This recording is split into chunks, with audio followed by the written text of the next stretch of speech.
नमस्कार दोस्तों, स्वागत है आपका। कक्षा 12 इतिहास हम पढ़ रहे हैं और सिंधु घाटी की जो सभ्यता है वो हम पढ़ेंगे। तो सिंधु घाटी की सभ्यता जो है उसको हम पहले समझते हैं कि ये खास बातें जो हैं वो पहले हम नोट्स के माध्यम से समझते हैं दोस्तों। तो इसकी अगर हम बात करें दोस्तों सिंधु घाटी सभ्यता की, तो देखो इसको एक तो बोलते हैं हड़प्पा,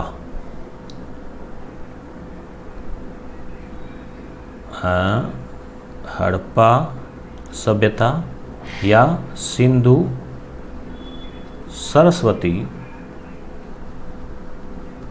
घाटी सभ्यता। तो देखिए सबसे पहले जो है हम इसकी मुख्य सभी बातों पर चर्चा करेंगे। आप ध्यान दीजिए, आराम से इसको समझने का प्रयास कीजिए। हड़प्पा क्या है? जगह का नाम है। कहाँ पर है? पाकिस्तान में है। ठीक है, पाकिस्तान में जो है ये सिंध प्रांत में लरकाना ज़िले में रावी नदी के किनारे। अब देखो मैप के हिसाब से हम बात करें अगर तो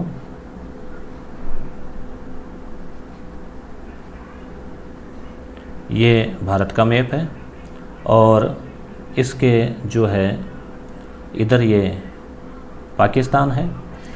यहाँ से नदी निकलती है, ये फिर ले लेते हैं, ये सिंधु नदी। ठीक है, सिंधु नदी है।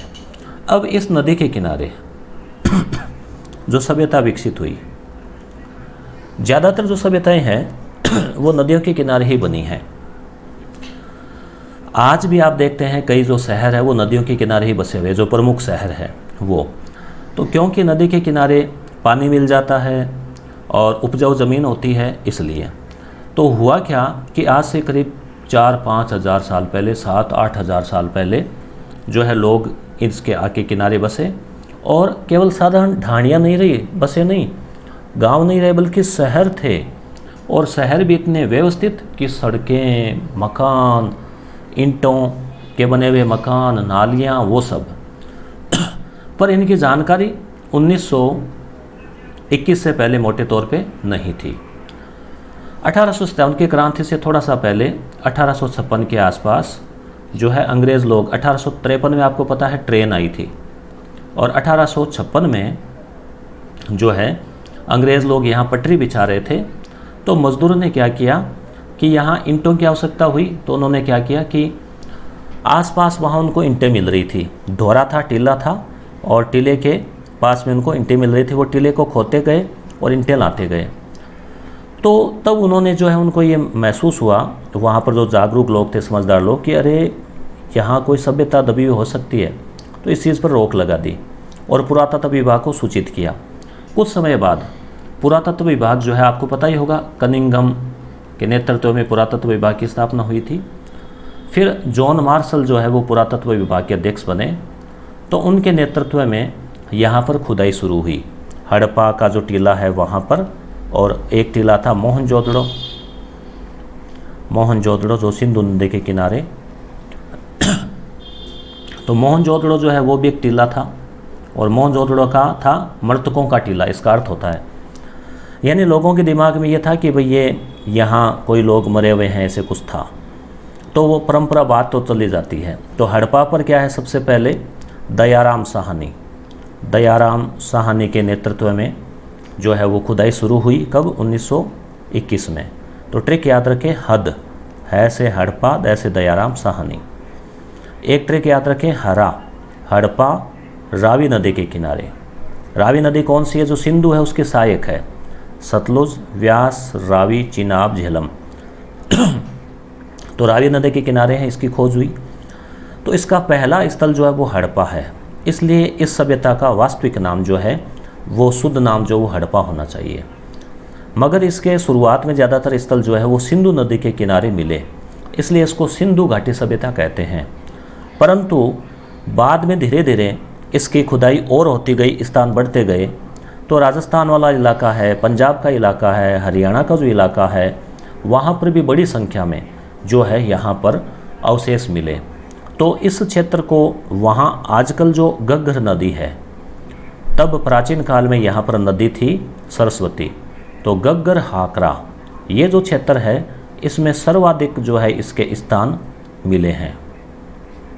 ठीक है, फिर हम हालांकि किताब भी देखेंगे, पर एक बार आप कॉन्सेप्ट को समझ लो, चाहे आप 12वीं कक्षा के विद्यार्थी हो, चाहे आप कंपटीशन एग्जाम के विद्यार्थी हो, इस चीज़ को आप समझने का प्रयास करें।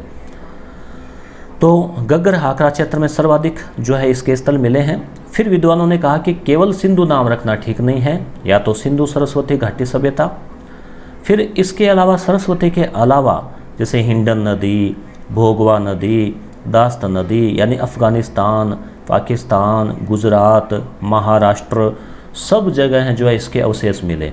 अब आप कहेंगे कि कैसे पता ये एक ही है? इन लोगों का खान पान, रहन सहन, पहनावा, बर्तन भांडे सब एक जैसे हैं, तो इससे आइडिया लगता है कि एक सभ्यता है। इनका वो शहर का तरीका, वो सब चीज़ें हम आगे पढ़ेंगे। तो इस तरह से जो है इनके बारे में पता चला। फिर दूसरा जो प्रमुख स्थल है 1922 मोहनजोदड़ो की खुदाई हुई, जिसकी खुदाई किसने की? राखल दास बनर्जी जो है उन्होंने खोज की। और इसमें ट्रिक याद रखें, मौसी यानी मोहनजोदड़ो जो है वो सिंधु नदी के किनारे हैं, तो सी से मतलब सिंधु। ठीक है, मोहनजोदड़ो सिंधु नदी के किनारे। अब इसमें और प्रमुख बात करें हम, तो इसका जो उत्तरी स्थल है दोस्तों, उत्तरी स्थल यहाँ जम्मू कश्मीर में एक जगह है जिसका नाम है मांडा। ठीक है, मांदा या मांडा। और इसी का जो है दक्षिणी स्थल जो है वो यहाँ पे है, जिसका नाम है देमाबाद या दाइमाबाद। ठीक है, और इसका कलर ये ठीक रहेगा, ब्लू। और तो ये उत्तरी स्थान, ये दक्षिणी स्थान। पूर्वी स्थान जो है इसका वो यहाँ पे है यूपी में, जिसका नाम है आलमगीरपुर, जो कि नदी का नाम है हिंडन। देखो हिंडा, आपने हिंडे हैं झूले, हिंडा हिंडते तो क्या होता है, मारवाड़ी में कहते हैं आलम होता है, आलम का मतलब टाइम पास, आलम। और तो इस तरह से इसका पश्चिमी इलाका जो है इधर सुतका गेंडोर, तो ये इस तरह से हम कह सकते हैं कि ये एक त्रिभुजाकार में जो है सभ्यता फैली हुई थी, त्रिभुजाकार। और इसकी लंबाई और चौड़ाई वो आगे हम पढ़ेंगे। एक चीज़ और ध्यान रखें, ये जो लोग हैं खुदाई में मिट्टी के बर्तन मिले हैं, सोना, चांदी, तांबा, कांसा, ये सब चीज़ मिले हैं। तो मनुष्य ने सबसे पहले तो देखो पाषाण का प्रयोग किया, हमने पढ़ा, पत्थरों का। फिर धीरे धीरे उसने तांबा मिला, उसको तांबे का प्रयोग किया और उसका विकास हुआ। तो उसने तांबे को मजबूत करने के लिए तांबे में मिलाया टिन और बना कांसा, तो उसने कांसे का प्रयोग किया। और कांसे के बाद में जो सभ्यता आई वो थी लोह सभ्यता। लोह सभ्यता से जो परिचित लोग थे वो थे आर्य, जबकि सिंधु सभ्यता के जो लोग हैं वो कांसे से परिचित थे। तो इसलिए हम इसको कांस्य युगीन सभ्यता भी कह सकते हैं। एक चीज़ और ध्यान रखना, ये लोग पढ़े लिखे थे, मगर इन्होंने जो लिखा है वो हमारे अभी तक समझ में नहीं आया है। हमारे का मतलब विद्वानों ने पढ़ने का प्रयास किया है, सफलता मिली भी है, मगर एक मत नहीं है। इसलिए ये पढ़े लिखे थे मगर इनकी लिपि हम पढ़ नहीं पाए कि क्या लिखा हुआ है। इसलिए इस सभ्यता को कहते हैं आद्य इतिहास, यानी ऐसे लोगों का इतिहास जो पढ़े लिखे तो थे मगर हमारे समझ में नहीं आया कि क्या पढ़ा, तो इसलिए जो है हम क्या कहेंगे इसको आद्य इतिहास। और पाषाण काल या जो अनपढ़ जो लोग था, जो आदिवासी था, आदिमानव था, उसका इतिहास कहलाता है प्राक इतिहास। और पढ़े लिखे मानव का यानी वैदिक काल से जो अपना इतिहास है वो कहलाता है इतिहास।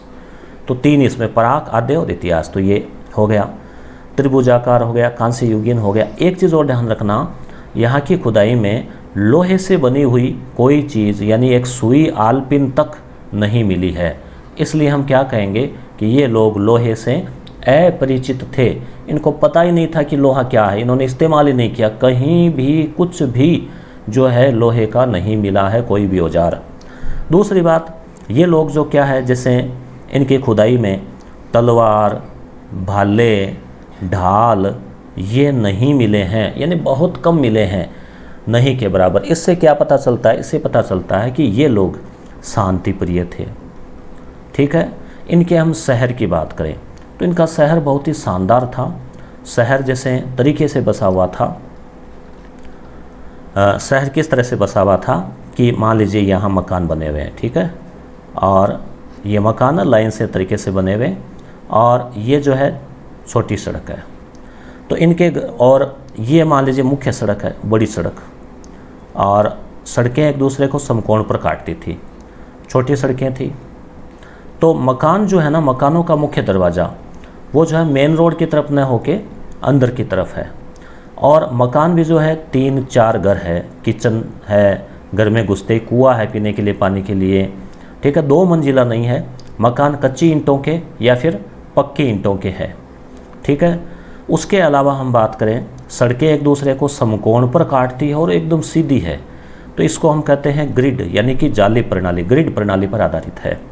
ऐसी सड़कें अपने को आजकल बहुत कम देखने को मिलती है। जो सुनियोजित नगर है, जैसे जयपुर है, बीकानेर है, वहाँ भले देखने को मिले, बाकी आजकल आप देखते हैं कि शहरों में गलियों की हालत बहुत ख़राब है।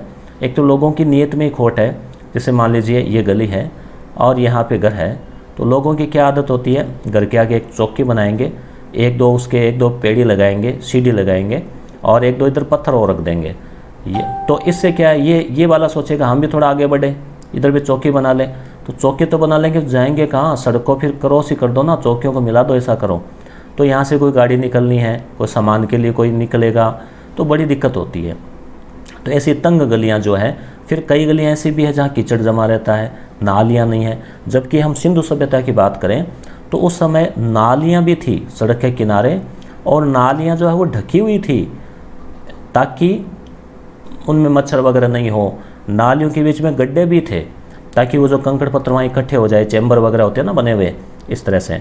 सड़कें किसकी बनी हुई थी, या तो बनी हुई थी मिट्टी की, और या बनी हुई थी लगभग ईंटों की, कच्ची ईंटों की। नालियाँ पक्की ईंटों की भी बनी हुई मिली है, ठीक है। तो इस तरह से हम देख सकते हैं इनका शहर प्रणाली।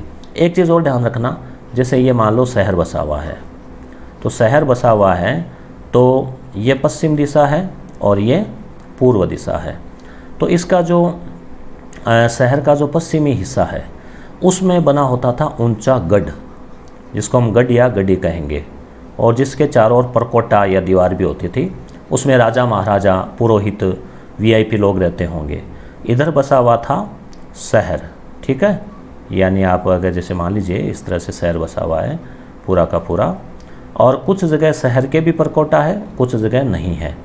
तो शहर जो है हमेशा पूर्व की ओर है, गढ़ पश्चिम की ओर है। मेरा अनुमान है कि हो सकता है कि उनके अगर पूर्व की ओर होता तो फिर शहर को धूप नहीं मिलती, तो इसलिए पश्चिम की ओर बनाया होगा ताकि धूप नहीं रुके, ठीक है। और ये लगभग इनका सिस्टम रहा है, पश्चिम में गढ़ और पूर्व में शहर। तो ये भी ज़्यादातर हड़प्पा, मोहनजोदड़ो वगैरह सब जगह मिला है। अब हम देखते हैं आपकी जो पाठ्य पुस्तक है उसमें जो है किस तरह से समझाया हुआ है, क्या दे रखा है। तो दोस्तों मेरे ख्याल से आपको हर चीज़ें समझ में आ रही होगी, अच्छा लग रहा होगा, कोई दिक्कत आपके नहीं आनी चाहिए मेरे ख्याल से।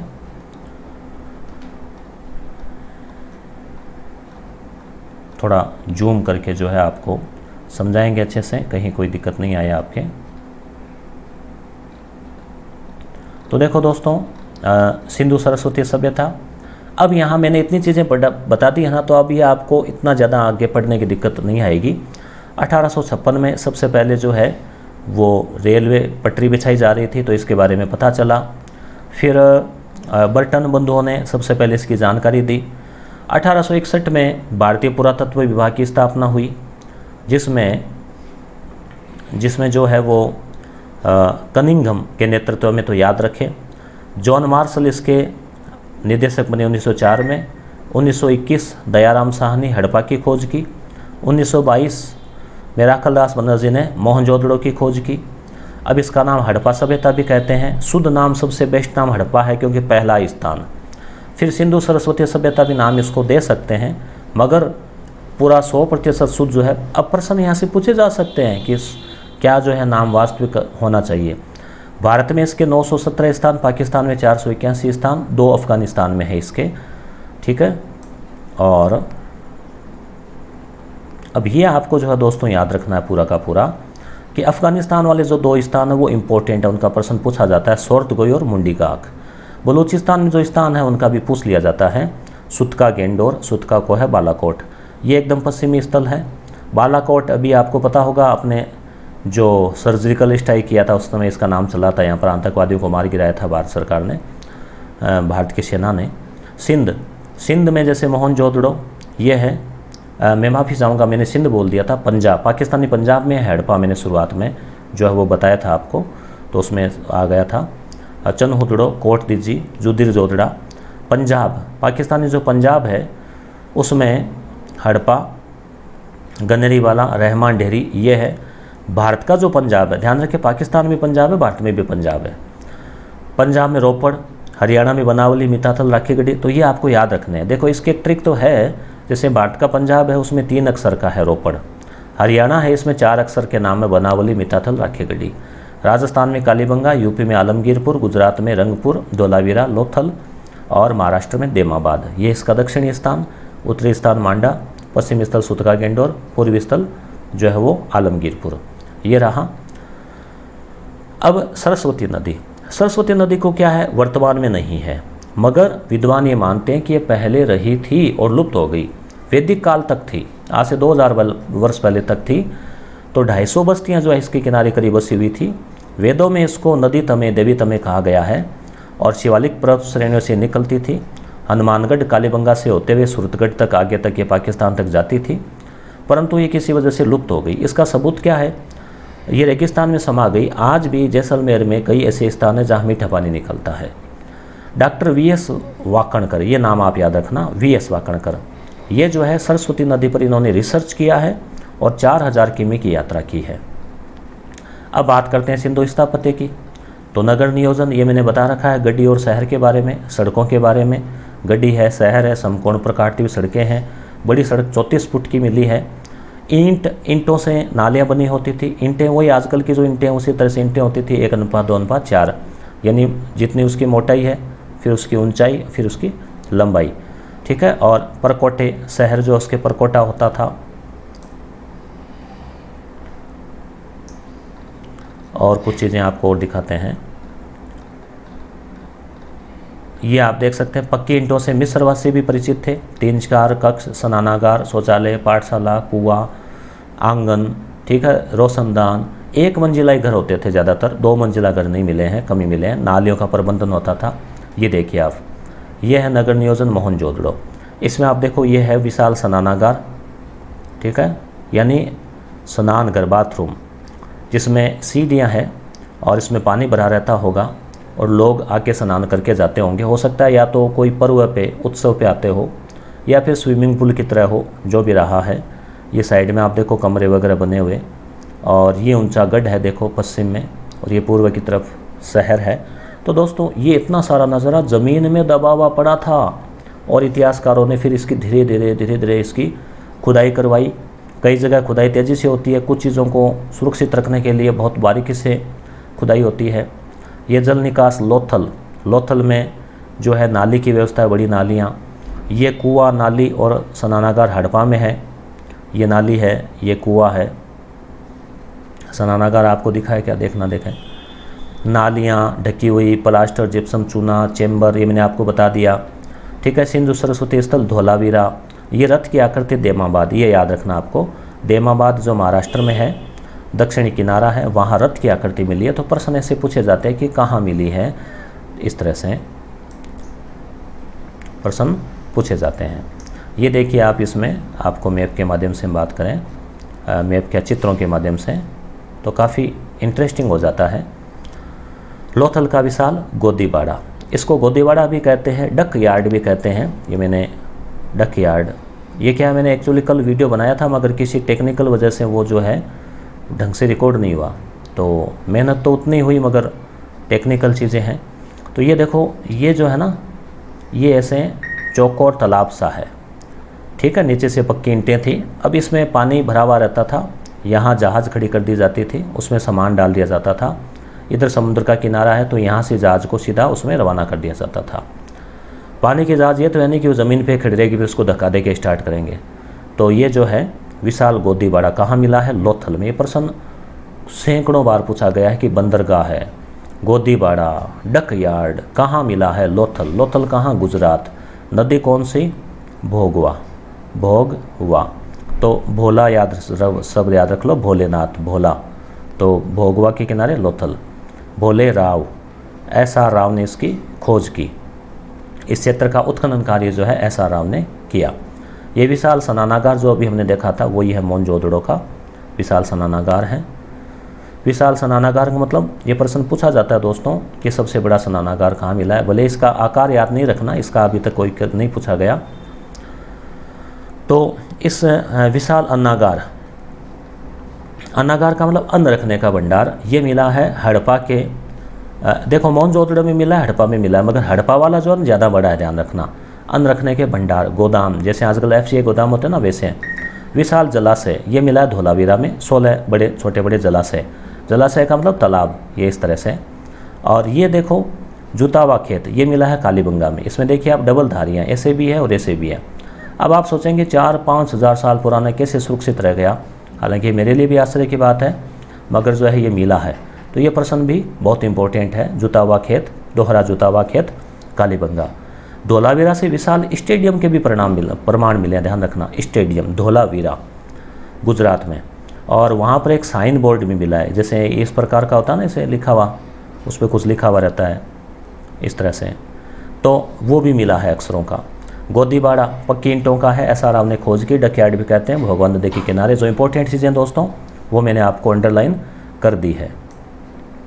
आगे इधर हम देखें तो देखिए इसमें स्थापत्य कला की बात करें तो स्थापत्य कला की बात करते हैं तो जैसे ये बेल की आकृति ज़्यादातर ये रहा है, और इनकी ये लिपि है, देखो ये अक्षर है इनकी लिपि की खास बात ये रही कि ये पहले तो चलती है ऐसे, फिर ये चलती है ऐसे, फिर वो ऐसे चलती है इस तरह से, यानी वो लाइन उठाते नहीं है। एक लाइन ऐसे है, दूसरी लाइन ऐसे है, तीसरी लाइन ऐसे पढ़ेंगे, चौथी लाइन ऐसे पढ़ेंगे। हालांकि पूरी तरह से पढ़ने में नहीं आई है, मगर विद्वानों ने कहा है। तो इस लिपि को बोलते हैं बुस्ट्रोफेदन। बुस्ट्रोफेदन यानी भाव चित्रात्मक जो है ये लिपि है। यानी इसमें देखो कुछ मछली का सा चिन्ह है, कुछ और है, तो हो सकता है कि कुछ ऐसा रहा हो।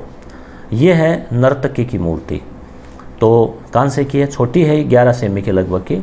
नर्तकी का कैसे जुड़ा बना हुआ है, एक हाथ कमर पे है, एक घुटने पे है, एक पाँव ऊंचा है। इससे आइडिया लग रहा है कि डांस की मुद्रा में है, नृत्य कर रही है। ये स्वस्तिक का चिन्ह कई जगह मिला है मुद्रा पर, जो आज भी शुभ माना जाता है हिंदू धर्म में। तो नर्तकी की मूर्ति कहाँ मिली है? मोहनजोदड़ो में मिली है। और शैलखड़ी की एक योगी की मूर्ति मिली है। शैलखड़ी मतलब मिट्टी होती है जिसको पका कर तैयार किया जाता है मजबूत। और ये नर्तकी की जो मूर्ति है उसकी ऊंचाई है, तो ये कोई ज़्यादा इम्पोर्टेंट नहीं है। ये मोदी माफ़ करें, योगी की मूर्ति। तो योगी मोदी नाम एक साथ और आपको लग ही रहना ऐसे हैं जैसे अभी बोलने वाले मित्रों। तो ये मोदी जी से लग रहे हैं, मजाक कर रहा हूँ वैसे, कोई अन्यथा नहीं लें। तो इसमें देखो खास चीज़ कि इसके जो है ना बेल बुंटे भी बने हुए हैं, देखो चद्दर के, शॉल के। इससे ये पता चलता है कि वो लोग कसीदाकारी, डिज़ाइन बनाना उसमें भी रुचि रखते थे। इतना ही मिला है, टूटा हुआ नाक टूटा हुआ है, हाथ टूटा हुआ है, धड़ मिला है, आंखें मुंदी हुई है, तिलक वगैरह कुछ लगाया हुआ है, केस बांधे हुए हैं, दाढ़ी भी इस तरह से सलीके से तैयार की हुई है, इतने तो इधर भी नहीं है। तो ये जो है ये योगी आइडिया लगाया कि योगी या पुजारी है। कहाँ मिली है? मोहनजोदड़ो में मिली है। अब मोहनजोदड़ो की 3-4 चीज़ें मिल गई। देखो स्नानागार भी वहाँ मिला है मोहनजोदड़ो में, विशाल स्नानागार, ठीक है। योगी की मूर्ति मिल गई वहाँ पे, और उसके अलावा नर्तकी जो है उसकी मूर्ति मिल गई। तो अब आपको ट्रिक याद रखनी है कि मोहन नाम का कोई लड़का है, आपका दोस्त है, वो सुबह सुबह स्नान करके फिर वो कॉलेज जाता है। एक कॉलेज या यूनिवर्सिटी के भी साक्ष्य जो है वो वहाँ मिले हैं। अब एक अनुमान है कि वो कॉलेज रहा होगा, थोड़ा बड़ी बिल्डिंग है। तो स्नान करके कॉलेज जाता है, स्नान करके योग करता है, योग करके फिर क्या करता है? नृत्य करता है, नृत्य करके फिर कॉलेज आता है। तो आप कैसे भी इसको जोड़ तोड़ के याद रख सकते हैं कि वापस आते समय नृत्य करता है कि जाते समय, वो आप अपने हिसाब से सेट कर लेना। ये मृद पात्र है, यानी मिट्टी के बर्तन। एक ही दिखाया, बहुत सारे बर्तन हैं। दिल्ली में संग्रहालय है, वहाँ तो कंकाल तक सुरक्षित है इसके, मैंने देखने का मुझे मौका मिला है। इनकी लिपि में अभी तक 2500 लेख है मोहरों में। मोहर यानी जो स्टाम्प लगाते हैं। 17 अक्षर का सबसे बड़ा लेख धोलावीरा में मिला है, जो अभी हमने बात की थी। लिपि भाव चित्रात्मक यानी बुस्ट्रोफेदन सिस्टम है। ये आप इनकी मोहरें देखो जिस पर लिपि लिखी हुई है। बेल का कुबड़ वाला बेल है, एक सींग वाला जो है गेंडा या बेल है और ये हाथी का चित्र है। ये देखिए आप, ये शिव की मूर्ति है, भगवान शिव पशुपति। पशुपति हम इसको कैसे कहेंगे, आप देख सकते हैं कि यहाँ पर जैसे चारों तरफ पशु है। ये देखिए गेंडा भैंसा है, ये गेंडा है, ये यहाँ बाघ है और ये जो है शेर लग रहा है इसमें, ये बाघ हो गया और ये जो है आगे इसमें आ जाएगा नाम।